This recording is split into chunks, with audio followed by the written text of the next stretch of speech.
días. Ya vamos a comenzar, ya veo que la sala está llena incluso de pie. Por aquí hay alguna silla que está vacía, pero os podéis sentar. Está lleno. Vale. Bueno, vamos a dar comienzo a lo que quiero que sea un taller dentro de la medida que sea posible, un taller sobre remedios caseros o tratamientos naturales.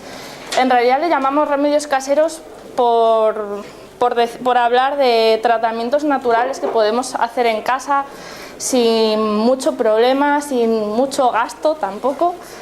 Y bueno, sobre todo el objetivo de todo esto ya no solo es que sea algo natural o que podamos encontrar en casa, sino algo que nos ayude a que no perdamos nuestra salud en global cuando estamos tratando algún síntoma, alguna patología. ¿A qué me refiero? Pues que muchas veces con los medicamentos agresivos a veces matamos moscas a cañonazos, es decir, que damos un medicamento en concreto, por ejemplo, para una infección, pero no nos damos cuenta que no solo estamos evitando esa infección, sino que estamos destruyendo muchas otras cosas. Con esto no quiero decir que los medicamentos no sirvan, por supuesto que sí, pero pienso que los medicamentos o la medicina occidental la tenemos que reservar para aquellas cosas que no podamos solucionar con estas cositas que podemos tener en casa. Pensar que a la larga este tipo de medicación tan agresiva nos puede debilitar y perjudicar, y que igual de esto no nos damos cuenta ahora, nos damos cuenta a medida que pasan los años. En realidad, sabéis que el año pasado publicamos un libro, Olga Cuevas, que es mi madre, y yo, sobre tratamientos naturales. Aquí lo que quiero hacer en realidad he cogido un ejemplo de lo que podríamos hacer frente a una patología, pero quiero antes de nada explicaros un poco el global o con qué enfoque o filosofía trabajamos esto. No se trata de decir, venga, voy a coger cebolla, voy a coger miel, que dicen que es bueno para esto, dicen las abuelas, decían que...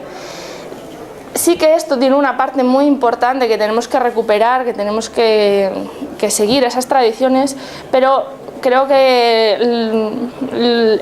la gran distinción que tenemos y que hemos hecho nosotras en este trabajo es intentar conseguir unir todos los conocimientos posibles, tanto de la medicina convencional occidental, tanto de las medicinas asiáticas o medicinas tradicionales que se conservan todavía o que todavía digamos que tenemos muchos más datos que de otras medicinas antiguas.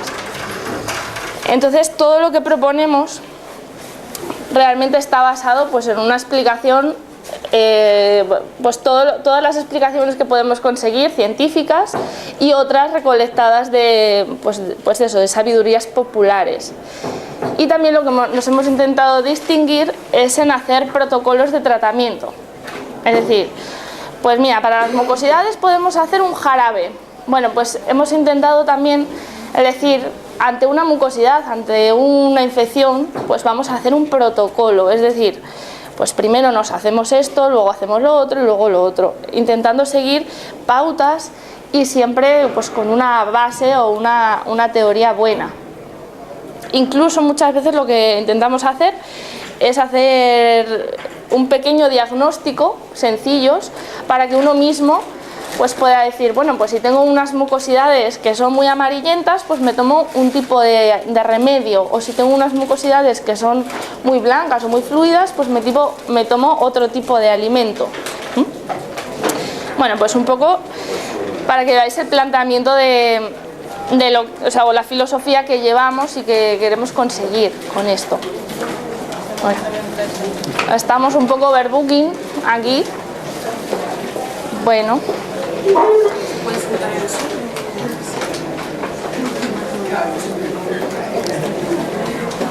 Bueno, ¿qué es lo que vamos a hacer hoy? Vamos a intentar centrarnos en una patología o situación en la que seguramente muchos os encontráis o os empezáis a encontrar o tenéis cercanos o familiares que se encuentran. que es pues, el catarro, la gripe, cualquier infección. Pero antes de empezar a ver qué podemos hacer pues, ante una infección, quería primero hacer un planteamiento previo. ¿Qué significa eso de una infección o cómo se puede desarrollar una infección? ¿Quién es el causante de la infección? ¿Un microorganismo? ¿Un virus, una bacteria, un microorganismo patógeno que te infecta y que te desarrolla una serie de sintomatología? ¿Sí? ¿Todos estamos de acuerdo en eso? Bueno, pues esto es lo que decía el señor Pasteur, en el siglo XIX, en Francia, que fue un químico francés, que seguro que lo conocéis, al menos lo conocéis por un proceso que desarrolló, que es la pasteurización. Hasta ese momento no se conocía la pasteurización y había alimentos que no conseguían tener una duración en el mercado tan elevada. Bueno, pues Pasteur decía que las infecciones estaban producidas por la infección de un virus o de una bacteria, o sea, un patógeno, y ese era el causante de la enfermedad. Bueno, pues justamente en Francia también, y más o menos por la misma época, siglo XIX, había un biólogo francés que era el Bechamp, que, bueno, más o menos al mismo tiempo él defendía otra postura.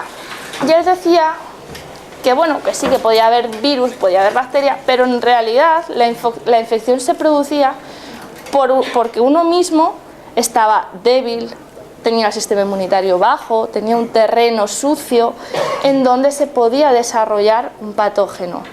Fijaros que la lectura es muy diferente. ¿Quién ganó? ¿Pasteur o Bechamp?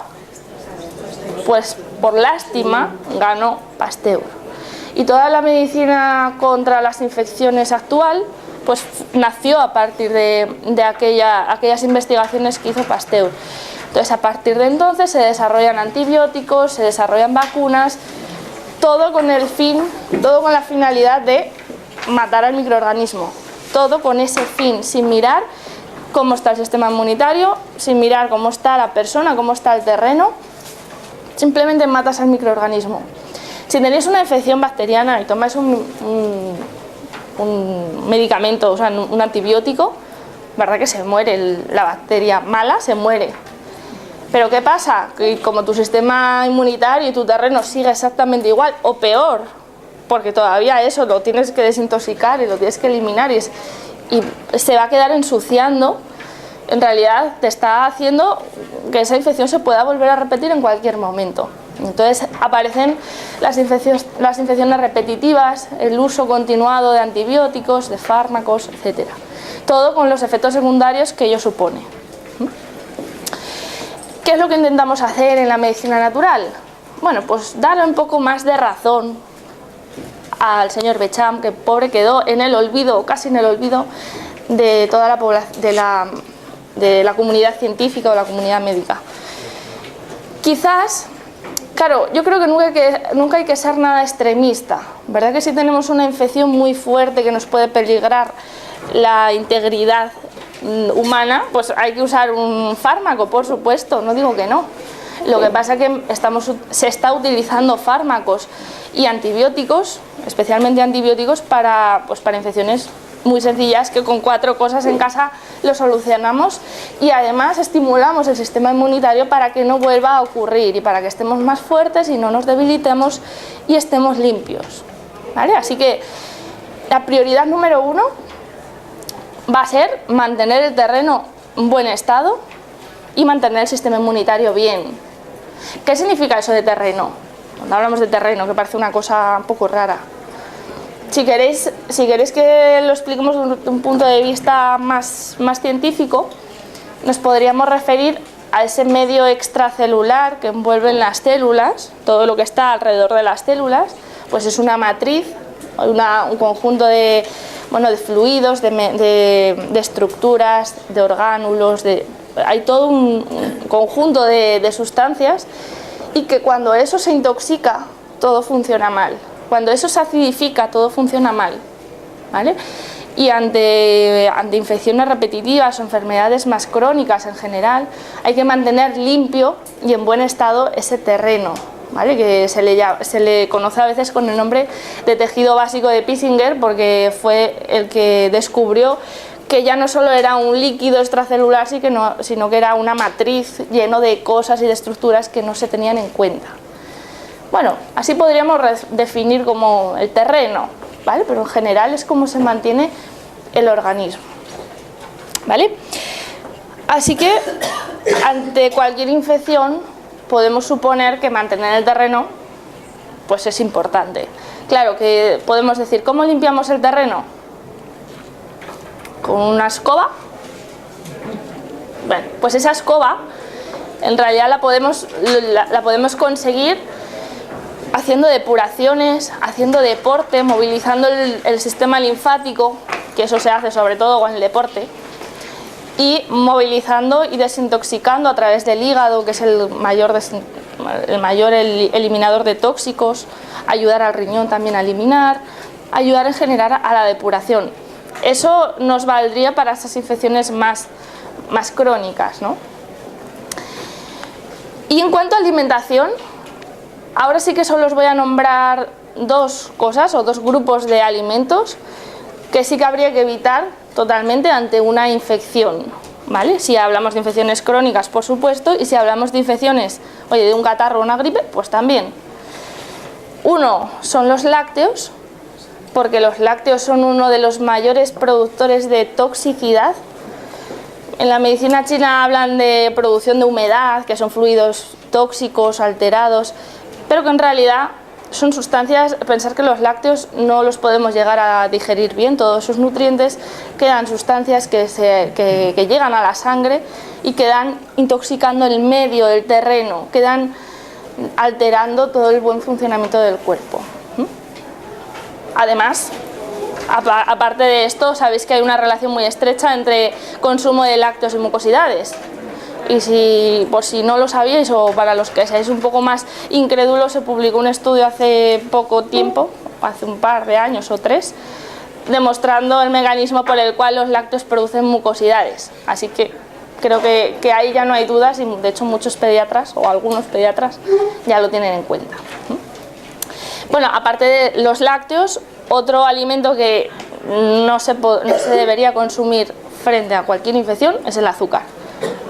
Porque además de que intoxica y que va a alterar todo el organismo, los lácteos también está demostrado que el consumo habitual, el azúcar, está demostrado que el consumo habitual de azúcar disminuye la respuesta inmunitaria. ¿Qué quiere decir? Pues que el sistema inmunitario no se va a defender correctamente para luchar con el patógeno, ¿no? Con el microorganismo maligno. Y fijaros que el azúcar, aparte, porque muchas otras cosas no es bueno consumirlo, eso todos estamos de acuerdo, toda la comunidad científica, todos estamos de acuerdo, en los lácteos no tanto, pero en el azúcar no hay discusión. Pero fijaros que frente a las infecciones está muy claro también, ¿eh? ¿Se consideraría la miel también? ¿La miel? La miel. No, de hecho la miel está aquí. Hablamos del azúcar refinado, ¿vale? En general, bueno, los estudios que se hicieron eran con azúcar refinado. De todas formas, el abuso excesivo de alimentos que produzcan una secreción muy elevada de insulina tampoco nos va bien, en general. Lo que pasa que claro, cuando hablamos de la miel, por ejemplo, luego hablaremos que, aunque es verdad que tiene azúcares rápidos y bueno, es un alimento que eleva los niveles de insulina, y lo que pasa es que va acompañado de muchas sustancias que en pequeñas cantidades, usada la miel en pequeñas cantidades, son muy interesantes en caso de tos, de mucosidades, ¿vale? Vale, así que hablando de alimentación, bueno, yo soy nutricionista y por eso la parte de alimentación pues siempre la considero muy importante. Hay otra cosa importante que es, frente a cualquier infección, es mantener en correctas condiciones la microbiota intestinal. Sabéis que todo el sistema digestivo está recubierto por microorganismos, por una flora bacteriana, una microbiota intestinal beneficiosa. Y es necesaria para el buen funcionamiento de nuestro cuerpo. De alguna manera dependemos de esa flora, ¿vale? De ahí a que cuando tomamos antibióticos de amplio espectro, pues nos mata y nos barre toda esa flora. Por lo tanto, tómate un antibiótico, quitas el problema en el momento, pero a la larga cuidado porque como no estás protegido con la flora, es mucho más fácil pues, que tengas una candidiasis, que tengas alguna otra infección, ¿vale? La relación entre intestino grueso y pulmones, por ejemplo, si hablamos de un catarro, ¿vale? que va con mucosidades o con anginas, toda esa relación entre intestino grueso y pulmones está muy descrita en todas las medicinas antiguas. Y será por algo, porque si durante miles de años se dice que el intestino grueso, cómo esté el intestino grueso va a repercutir a cómo está el pulmón, pues será por algo. Y además, como la ciencia va avanzando al paso que va avanzando, ahora también sabemos que el sistema inmunitario depende, la mayor parte, casi el 80%, depende de cómo está la flora intestinal, cómo está el intestino. ¿Eso qué quiere decir? Pues que eso de barrer la flora intestinal con un antibiótico a gran espectro pues no nos sirve, porque es prioritario y de eso va a depender cómo funcione todo el sistema inmunitario. Por lo tanto, asegurar una buena flora intestinal. Otra cosa, si hay un estreñimiento, de nada os sirve hincharos a ajo, que es antibiótico, si no solucionáis el problema de estreñimiento en cualquier infección. Sobre todo si hablamos de infecciones de catarros, por ejemplo, o anginas. Vamos, hay anginas que se quitan con un supositorio, así de claro. O sea que si hay estreñimiento, priorizar el estreñimiento, evitar ese estreñimiento, ¿vale?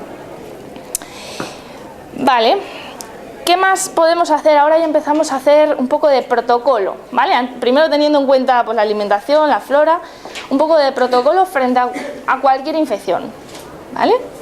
Luego nos centraremos un poquito más en lo que son catarros con mucosidades y demás, pero vamos a hablar de cualquier infección, que podríamos hablar de infección vaginal, de cistitis, de lo que queráis, de anginas, de otitis. Bueno, pues aquí está por orden, ¿vale? Lo que tenéis aquí es tomillo, que todo el mundo lo conoce, eso espero, y si no, pues luego lo veis aquí. Bueno, pues el tomillo, como sabéis, es un gran antiséptico. Podríamos utilizar también orégano, que es un gran antiséptico, ¿vale? Tomillo y orégano nos van a servir muy bien. Hacer infusiones de tomillo o orégano, y bueno, y tomar durante todo el día una buena cantidad de esta infusión. Claro, sobre todo si decimos, es que la infección es de vías urinarias, bueno, pues entonces ahí hay que beber mucha infusión de este tipo. Y si hay fiebre, por ejemplo, pues pensar que cuando hay fiebre pues también hay que hidratarse más, hay que dar líquidos y también podría ser una buena manera, ¿vale? Así que infusiones en general de tomillo o de orégano, ¿vale? O podéis hacer una mezcla. Lo siguiente que tenemos por aquí es el ajo, que esto aparece en cualquier libro de remedios caseros que leáis, siempre aparece el ajo, porque es el antibiótico natural por excelencia al menos de nuestra zona, o sea, es tradicional de aquí, conocido por todo el mundo. Y ya no solo es un antibiótico, sino que se comporta como antifúngico y antivírico. ¿Eso qué quiere decir?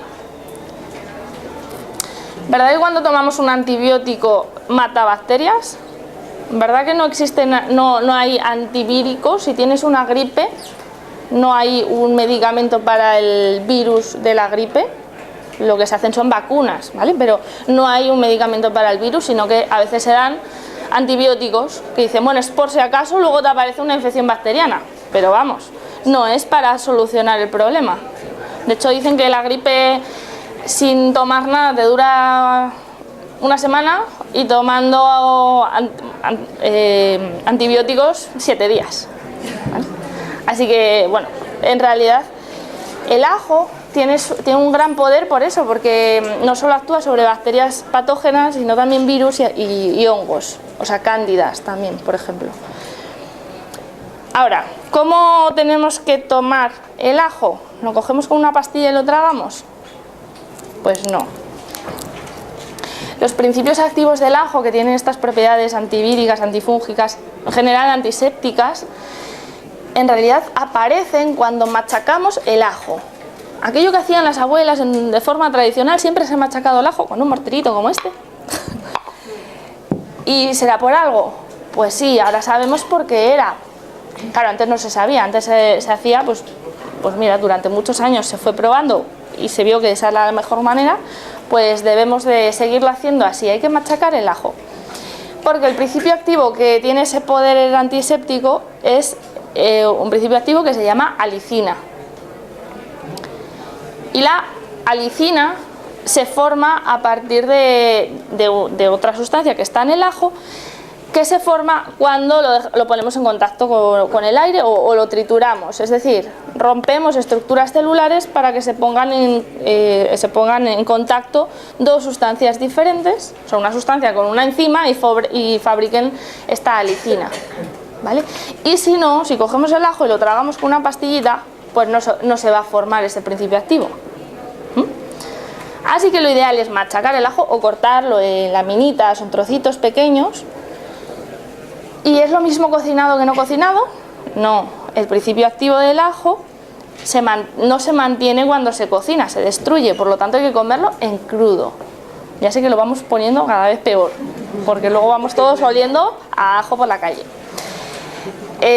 Además, donde mayor contenido hay del principio activo, sabéis que es en el germen, en la espinita que hay en el centro, que hay...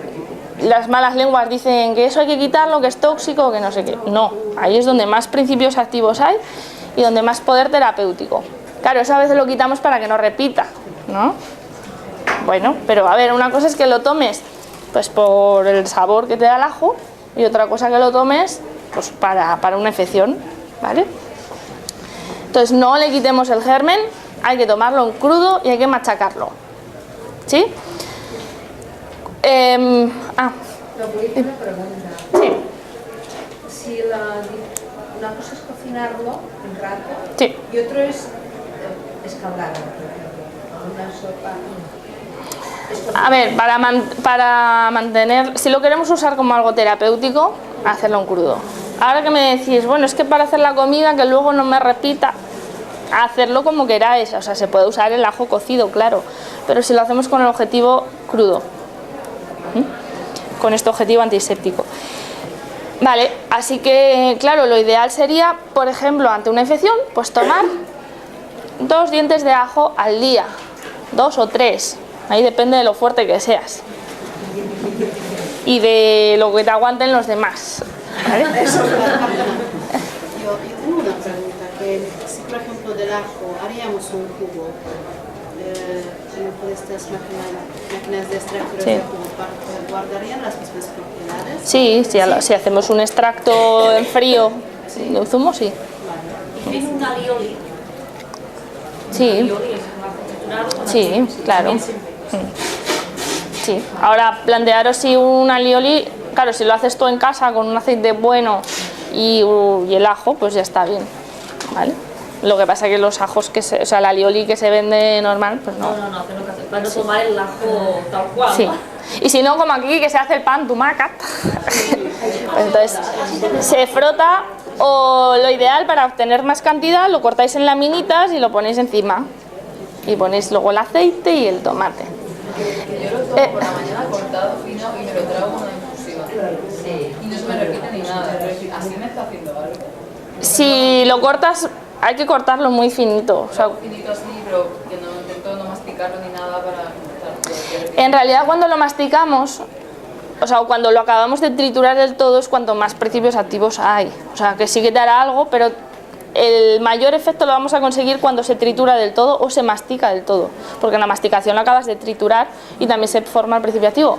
Claro, una cosita, casi prefiero las preguntas, las vamos a hacer al final, porque así voy avanzando y ya el tiempo que nos queda al final os vais apuntando las preguntas. Solamente una cosa con el ajo que me parece bastante relevante, solo saber, el zumo de naranja no anula los efectos del ajo, ¿no? El zumo de naranja, Lo digo porque si tú te metes en la boca, no sé si lo sabes, pero te metes en la boca un ajo con zumo de naranja dentro, lo masticas total, el zumo de naranja hace que no te pique nada. Te lo estás triturando, te lo estás tragando y no pica nada. a ver, fijaros que es una buena pregunta. ¿Qué pasa si cogemos el ajo y lo metemos en un ácido? No repite, ¿verdad? Bueno, pues se destruye la enzima que forma la lisina. Entonces, a ver, al final si no te repite, es que no se produce esa O sea, sí que precipitación. lo anula. Sí, hay una parte que sí que la anula. Vale, vamos a ir guardando las preguntas para el final y así vamos avanzando. Bueno, también simplemente deciros que sabéis que también venden perlas de ajo, que bueno, en principio sientan mejor. Hay algunos que dicen ajo desodorizado, que normalmente es que le quitan la espinita de dentro, por lo tanto no tiene tanta acción. Y a ver, yo pienso que como más terapéutico es el ajo natural. Ahora, de cara a un tratamiento que tengas que tomar mucho, y bueno, te puedes plantear el tomar algún extracto o concentrado de ajo, pero bueno, tenemos el ajo al natural, ¿vale? Más, ¿qué podemos utilizar? Podemos utilizar también alguna planta. Estamos haciendo el protocolo para cualquier infección, ¿eh? Alguna planta que sea también antiséptica, ¿por qué no? Pensar que claro, sí que es verdad que frente a una visión naturista de una infección, tenemos que plantearnos que el terreno tiene que estar bien, el sistema inmunitario bien, pero también podemos dar alguna ayuda para matar al microorganismo que sea sana y que no nos mate todo lo demás, como es el ajo o como son algunas plantas como la echinacea. La echinacea es una planta que, bueno, la echinacea en realidad nos va a estimular más el sistema inmunitario, me he confundido, la que es más antiséptica es el propóleo, que en realidad no es una planta, lo elaboran las abejas. Así que, bueno, podemos utilizar propóleo, podemos utilizar planta como la echinacea, y hay más plantas que estimulan el sistema inmunitario, pero bueno, podemos considerar el uso de algunas de estas plantas. A veces venden, sabéis que venden extractos mezclas de echinacea, propóleo, que según qué infecciones podemos plantearnos el uso de algún extracto de estas plantas. Pero siempre olvidar el increíble tomillo que tenemos, que como decían hoy en la primera conferencia, no sé si estuvisteis, que lo podéis cultivar en vuestra casa, en una macetita, y recogerlo. El tomillo o el orégano, o sea que por ahí ya vamos a tener plantas antisépticas, ¿sí? Y si queréis plantearos el uso de algún propóleo, de echinacea. ¿Qué más podemos utilizar? No sé si lo conocéis todos, el uso de oligoterapia catalítica. Ya sé que esto no es casero y no lo tenéis en el armario de vuestra casa habitualmente, pero lo tengo que comentar porque es muy eficaz y es natural y no tiene efectos secundarios. Entonces, ¿por qué no? O sea, habrá cosas de las que hablamos que sí que las vais a tener en casa siempre, y hay otras que igual no. Pero bueno, en esto consiste también los tratamientos naturales. Bueno, pues la oligoterapia en realidad es el aporte de oligoelementos en pequeñas dosis en una forma en la que se absorbe muy bien, muy rápidamente, que llega bien a las células, que ese es el gran problema de los oligoelementos, que tú puedes estar comiendo cobre en los alimentos y pueden no estar llegando a la célula donde tienen que hacer su acción. Bueno, pues lo que hacen con la oligoterapia es incorporar el cobre en una estructura en la que entra a la célula rápidamente. Bueno, pues el cobre, del que estaba hablando, tiene un potente efecto estimulante del sistema inmunitario y es muy eficaz en casos de cualquier infección, siempre tomándolo en aquellos primeros síntomas si hablamos de un catarro, por ejemplo, en cuanto nos notamos un poquito destemplados y un poquito así, el cobre para adentro. Normalmente lo encontraréis así en ampollitas, y pues entonces se abre, se pone debajo de la lengua, se esperan 2 minutos y se traga, porque la mayor absorción se hace a través de vía sublingual, que es otra de las razones por las que llega muy rápido a las células, porque se absorbe muy rápido. Entonces podemos tomar cobre 3 veces al día, siempre en ayunas, cada 8 horas, como si fuera un antibiótico. Mañana, mediodía y noche, pero siempre en ayunas. Intentar tardar después un cuarto de hora, 20 minutos en comer, y si es después de comer, pues esperar 1 hora, hora y media. El cobre es para todas las infecciones. Si hay infecciones tipo catarro, mucosidades, anginas, otitis, lo acompañamos con el bismuto, que es otro oligoelemento que ayuda sobre todo a las infecciones de vías altas. Entonces tomamos 2 ampollitas al día, ¿vale? Que podríamos hacer por la mañana cobre, media mañana bismuto, mediodía cobre, media tarde bismuto y antes de ir a dormir cobre. ¿Sí? Bueno, ya os digo que esto no es muy remedio casero, pero lo siento, lo tengo que comentar.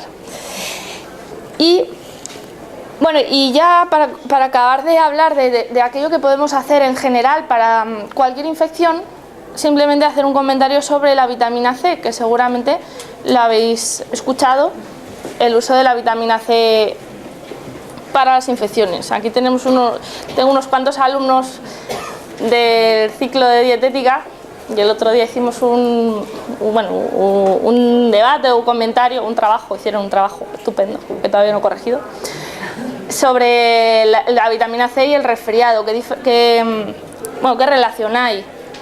Da para hablar 1 hora o 2 horas o las que queráis, pero bueno, al final es que no está muy demostrado, al menos en las concentraciones en las que se utilizaron cuando empezó todo el uso de la vitamina C, cuando luego empezó a utilizar Linus Pauling, no se han vuelto a hacer estudios con las mismas dosis que utilizaba Pauling, por lo tanto no se puede decir ni que sí ni que no. Entonces, a la práctica, lo que sabemos que bueno, por la experiencia y la experiencia de muchos otros profesionales, consideramos que en infecciones crónicas, sobre todo en las infecciones repetitivas y demás, sí que puede haber una falta de vitamina C, y un suplemento de vitamina C puede ayudar a remontar y a mejorar ese estado del sistema inmunitario, ¿vale? Hablamos de dosis de 1 gramo al día, 500 miligramos y 500 miligramos, ¿vale? Para esto. Esto es, bueno, plantearse el uso. Y si no, ¿qué hacemos? Si no tomamos el suplemento de vitamina C, tomamos un zumo de naranja. ¿Tomamos un zumo de naranja? Bueno, es el remedio popular, ¿no? Estás un poco acatarrado, toma un zumo de naranja que tiene vitamina C. De hecho, esto del zumo de naranja con la vitamina C vino principalmente de todas las investigaciones que recopiló Linus Pauling. Sabéis que Linus Pauling tuvo 2 premios Nobel, hizo un gran desarrollo en todo lo que es la química, entonces se le tuvo muy en cuenta cuando habló de la vitamina C. Y sobre el zumo de naranja y la vitamina C, pues bueno, la verdad es que ha sido algo popular que se ha venido diciendo y sin mucha base, sin mucha explicación. La explicación es que tiene vitamina C, pero bueno, hay muchos otros alimentos que tienen más vitamina C. ¿Y qué pensáis? Si me estoy resfriando y llego a casa con un poco de tiritona, un poco de mucosidad y me tomo un gran zumo de naranja, ¿qué hará? ¿Me refrescará? ¿Me calentará? ¿Me aportará vitamina C? Bueno, me aportará un poco de vitamina C, pero fijaros que es un alimento que llamamos de naturaleza fresca. En dietética oriental se utilizan muchos estos términos. ¿Eso qué significa? Pues ¿verdad que cuando tomas zumos, frutas, en general sientes que te refresca? En el verano, ¿verdad que nos apetecen muchas ensaladas, frutas, algo fresco que te quite el calor? En cambio, en invierno, en general, nos apetece más pues una sopita calentita, algo calentito, algo que nos caliente. Para ver esto es muy fácil. ¿Verdad que si bebemos una copita de vino, ¿qué notamos? ¿Frío o calor? Calor. Bueno, pues si bebemos un zumo de naranja, frío, notamos frío. Por lo tanto, cuando nos estamos resfriando, tomarnos un gran zumo de naranja a veces es contraproducente, eso quería decir. ¿Por qué? Porque nos estamos enfriando y estamos dando más frío a nuestro organismo, por lo tanto la infección va a ser más fácil que se desarrolle. Así que lo del zumo de naranja, mejor no. Si queremos, decimos, bueno, vamos a hacer un alimento, vamos a recomendar un alimento rico en vitamina C, que no enfríe. Pues por ejemplo, el kiwi. El kiwi también es fresco, también nos refresca. Es verdad que el kiwi tiene más vitamina C que la naranja, bastante más, pero también es una fruta que también nos refresca. Sí, pero estaba en la situación de que llego a casa resfriado, o sea, con tiritona y mucosidad. Vale, pues por ejemplo las coles, el pimiento y las coles, las crucíferas, el brócoli, la col, todos los tipos de coles, son muy ricos en vitamina C, mucho más que la naranja, muchísimo más. ¿Vale? ¿Qué pasa? Por lo que siempre se dice, que si cocinas, cocinas el brócoli, pues se te va una parte de vitamina C. Pues yo os diré lo siguiente, la vitamina C que tiene por ejemplo el brócoli o el pimiento, si lo logramos cocinar de una buena manera, vamos a conseguir que la pérdida de vitamina C sea muy baja. Si lo cocinamos al vapor, donde no hay contacto con el agua, la pérdida de esa vitamina que es hidrosoluble, que se solubiliza en el agua, es mínima. Incluso si lo cocinas en una olla y pones un poquito de agua, esperas a que el agua hierva y pones el alimento, pones el brócoli por ejemplo, y lo cocinas que quede al dente, que no quede aquello triturado, en realidad sí que se pierde vitamina C, pero la mayor parte de la pérdida queda en el agua. Y esto se ha demostrado en varios estudios, porque en los estudios que publican normalmente analizan solo el brócoli antes de cocer y después de cocer. Pero ¿qué pasa si analizas el agua? Que la mayor parte de la vitamina C se ha ido al agua. Así que hacer brócoli o al vapor o cocinado y beberos el agua, ¿vale? ¿Y el perejil? El perejil también, lo que pasa es que normalmente el perejil se come poquita cantidad, o sea, normalmente de perejil no te vas a hacer un plato de perejil, o no deberías. Entonces, como es poquito, bueno, que sí que es un aporte, pero que no es una cosa, no va a ser demasiado, ¿vale? Vale, bueno, pues considerando esta visión general de las infecciones, vamos ahora a centrarnos a los resfriados, a un catarro. Había alguien por ahí que estaba, una exalumna que también estaba resfriada. Digo, venga, pues vamos a tomar nota para cuando nos resfriemos. Claro, lo primero es tener en cuenta lo que hemos dicho, ¿vale? Pues no tomar lácteos, no tomar azúcar, evitar un posible estreñimiento, infusiones de tomillo, orégano, ajo, cobre, bismuto, ¿vale? Más o menos con esto sería suficiente. ¿Qué remedios podemos utilizar, por ejemplo, para una persona que ya tiene muchas mucosidades, ¿vale? Aquello que estás congestionado, que estás lleno de mocos y queremos solucionarlo. Bueno, pues aquí os he traído un jarabe de cebolla y miel que está hecho de ayer. Ahora os explico cómo se hace. Esto es lo más sencillo del mundo. Coges una cebolla, cuanto más pique la cebolla mejor, aquellas que hacen llorar son las mejores. Cogéis la cebolla, la cortáis en cuadraditos, ahora veis el tamaño, pero bueno, cuadraditos más o menos pequeños.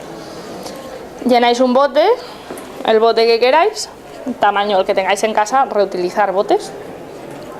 Y ponemos miel, una miel, eso sí, tiene que ser miel de buena calidad, miel que no se haya sometido a altas temperaturas, o sea que no vale la miel San Francisco y no quiero decir nombres. Las que son tan líquidas que se han utilizado azúcares y que ya no dejan de tener esas propiedades que tiene la miel. Las mieles buenas, de buena calidad, que todavía mantienen todos los principios activos. Sabéis que la miel tradicionalmente se ha utilizado para esto, es sabiduría popular, ¿no? Para la tos, para la irritación de garganta, para todo esto, para mucosidades. Y es que realmente se ha visto que tiene una serie de principios activos como el ácido fórmico, como las inhibinas, que tienen ese poder antiséptico y de calmar, ligeramente antiinflamatorio, de calmar las mucosas. Por lo tanto, nos va a ir muy bien utilizarlo para este jarabe. ¿Por qué? Pues mira, la cebolla es muy buena para fluidificar las mucosidades, pero la cebolla cruda, ¿verdad que no nos apetece comerla? No. Pues entonces añadimos una cucharada sopera o dos, dependiendo de la cantidad. Aquí que hay una, dos, aquí hay dos. Aquí hay 2 cucharadas más o menos, bueno, hay bastante, ¿eh? Pero bueno, podemos usar 2 cucharadas soperas de miel, en realidad esto a ojo, lo hacemos. Y lo dejamos en maceración pues durante unas 8 horas. lo podemos hacer de una noche para la mañana siguiente, por ejemplo. O si tenemos prisa, en realidad lo podemos empezar a tomar antes. La idea de añadir la miel con la cebolla es que al dejarlo macerar, la cebolla va sacando principios activos a la miel y se va formando un jarabe que ahora el que sea valiente lo puede probar. Tenéis que ser valientes. Yo sé que sois muy valientes. Tengo cucharitas de plástico para que lo probáis. ¿Vale? Y bueno, la idea sería ir tomando pues una cucharada sopera, pues a lo largo del día lo podemos tomar varias veces hasta que se acabe el jarabe. En realidad aquí, más que dosificación, es ir tomando pues una cucharada, al cabo de 3 horas pues otra cucharada, lo podemos ir tomando. Pero solo del jarabe, no de la... Del jarabe. Quien sea todavía súper más valiente, pues se puede comer la cebolla, pero bueno, es como lo del ajo, al final pierden los amigos por estas cosas y no conviene.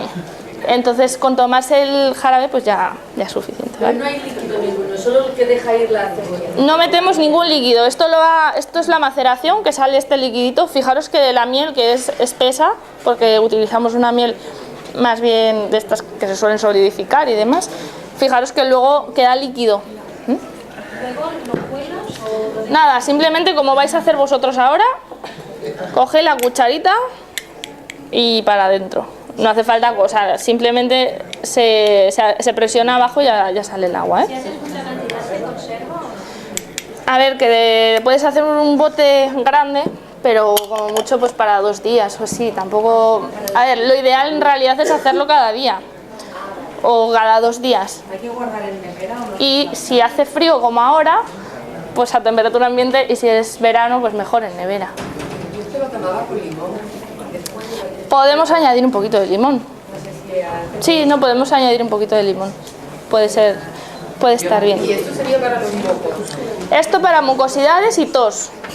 Para mucosidades y para la tos nos vale. ¿Qué más? Esto luego, cuando acabemos el recorrido, ya lo pasamos para que lo probéis. Luego vamos allí a la sala de esto y dirán, aquellos son los de jarabe. Vale. Bueno, otra cosita que antes ya lo he dicho así de pasada con lo del zumo de naranja. Os he dicho que no conviene algo frío en el momento que nos estamos resfriando, que estamos ahí con la tiritona, pero todo lo contrario, nos va a ir muy bien tomar algo caliente. De hecho, en ese momento en el que notamos que hemos cogido frío, que empiezo a notar ya un poco de dolor de cabeza, de tembleque, de tal, en ese momento es el momento de tomar una infusión caliente con especias calientes que calienten el cuerpo, por ejemplo, jengibre, clavo, cardamomo. Esas especias típicas de la India, por ejemplo, esas mezclas que hacen para hacer el chai, el té, pues nos va muy bien. Podemos incluso tener en casa jengibre fresco, lo podemos rallar, podemos tener clavo, podemos usar cardamomo, otras especias calientes. Y eso es que se nota en el momento, o sea, te tomas eso y ya notas el calor y notas, bueno, pues que el frío que ya se va. A veces solo con eso ya es suficiente para que no siga el proceso catarral o gripal. Y si además de eso os metéis en una bañera de agua caliente, pues ya la leche no. ¿Los bajos? Ahora hablamos de ellos, ¿vale? Pero la idea es calentar, en ese momento que nos estamos resfriando, es calentar. Vale, vaos, eso que se hacía de respirar vapor, ¿para qué? Bueno, pues eso es ideal para cuando hay mucosidades en los senos, cuando hay mucha mucosidad acumulada, incluso en oídos, que te queda sordo, por ejemplo, en oídos o sinusitis en general. Hacer vaos es lo ideal, porque es la única manera de llegar a esas fosas nasales, porque si no, no hay manera. Entonces, si hay mucha mucosidad, lo ideal es hacer vaos. ¿Cómo hacemos los vaos? Pues bueno, supongo que todo el mundo sabe, ¿o no? ¿Sí? No lo hemos traído porque yo dije, bueno, los vaos es así como muy fácil, ¿no? Coges una olla, la llenas de agua, la calientas. ¿Y qué le ponemos al agua? Podemos ponerle plantas, en realidad, si no tenemos otra cosa, le podemos poner incluso tomillo. Le podemos poner orégano, podéis poner alguna planta antiséptica para llevar los principios activos adentro de las fosas nasales. También le podemos, aquí he traído algunos, pero bueno, el pino, por ejemplo, podemos utilizar. Estos son aceites esenciales, ¿vale? Que son, en realidad es coger el tomillo. Aquí tengo el aceite esencial de tomillo. Bueno, pues escoger el tomillo, se destila, es decir, se coge toda la parte que se evapora, todo lo que se puede evaporar del tomillo, y luego se recoge. Por un lado sale el hidrolato, que es la parte líquida, y por otro lado sale el aceite esencial, que es la parte más grasosa, que se disuelve en grasa. Vale, claro, esto está mucho más concentrado. Si ponemos tomillo, pues no hay problema en principio de cantidad, pero si usamos aceites esenciales hay que tener mucho cuidado y hay que saber que son sustancias pues fuertes y que pueden ser agresivas y tóxicas en cantidades altas, ¿vale? Bueno, no en cantidades tan altas, o sea, hay que usarlo en cantidades muy pequeñitas. Podemos utilizar para esto pino, podemos utilizar tomillo, podemos utilizar árbol del té como un gran desinfectante también. Podemos utilizar niauli, podemos utilizar orégano. En realidad, si tenéis alguno, pues alguno, y si no, también incluso venden mezclas de aceites esenciales ya para esto. Y eso sí, cantidad. Se trata de ir echando 2 gotas, echáis 2 gotas al agua, respiráis todo lo que podáis. Cuando ya no tenéis el olor al aceite esencial, añadís otras 2 gotas. Y así hasta 6 como máximo. En una sesión de vaos, como máximo 6 gotas de aceite esencial. Y cuidado, no pasarse, porque aquí no porque uses más vas a tener más beneficio, porque puede ser irritante para la mucosa y tener entonces un problema ya de toxicidad, ¿vale? Así que vaos para hidratar. Y una cosa, si no tenéis aceites esenciales, se puede hacer sin nada. Sin nada. O sea, en realidad el ablandar la mucosidad lo vamos a conseguir solo por el vapor de agua, ¿vale? El eucalipto antes se usaba mucho. El eucalipto también se puede usar, lo que pasa es que hay que tener mucha precaución. Por eso ni siquiera lo he nombrado. Puede ser muy irritante y puedes llegar a una intoxicación fácilmente. Entonces, bueno, si lo usas en hoja, en infusión, no, en aceite esencial, ¿eh? Ahora vamos a... Vale, en hoja sí lo podemos utilizar. Eso, en aceite esencial mejor no. ¿Vale? Bueno, y por último, la estrella del día es la lota. ¿Conocéis la lota? ¿No?